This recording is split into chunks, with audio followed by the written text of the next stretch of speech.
আমি যেভাবে chicken curry রান্না করি চলো তোমাদের সঙ্গে আজকে সেই রেসিপিটাই শেয়ার করে নিই।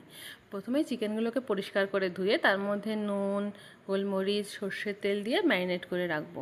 এই 700 গ্রাম চিকেনের জন্য আমি 4টে মতন মিডিয়াম সাইজে পেঁয়াজকে স্লাইস করে সেগুলোকে বেরেস্তা করে নেব। কাঁচা পেঁয়াজ বাটা দেওয়ার থেকে আমি এই বেরেস্তা বাটা দেওয়াটাই বেশি প্রেফার করি, তাহলে এই বেরেস্তার একটা সুন্দর ফ্লেভার চিকেনের মধ্যে অ্যাড হয়। এরপর আমি ম্যারিনেট করে রাখা চিকেনগুলোকে হালকা করে ভেজে নেব, তাহলে চিকেনগুলো ঝোলে দেওয়ার পরে ছেড়ে ছেড়ে যাবে না।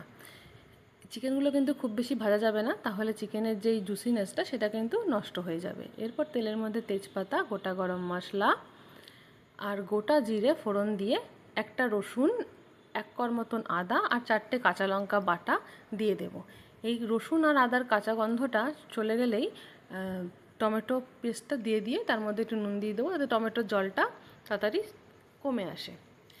এরপর ভাজা চিকেনগুলো দিয়ে ভালো করে নেড়ে নেব।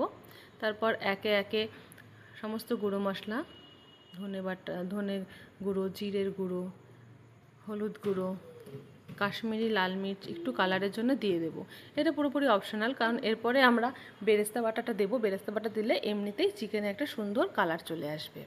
এই সময় আমি একটা গোটা রসুন, একটা গোটা পেঁয়াজ ছোটো দেখে আর একটা টমেটো দিয়েছিলাম, দিয়ে কষিয়েছিলাম। কষানো হয়ে গেলে গরম জল দিয়ে দেব, দিয়ে সব কিছু সঙ্গে মিশিয়ে ঢেকে দেব। ঢেকে দেওয়া হয়ে গেলে তারপর ঢাকাটা খুলে গরম মশলা দিয়ে রেডি করে নেব আমাদের চিকেন কারি। সকলকে অসংখ্য ধন্যবাদ ভিডিওটি দেখার জন্য।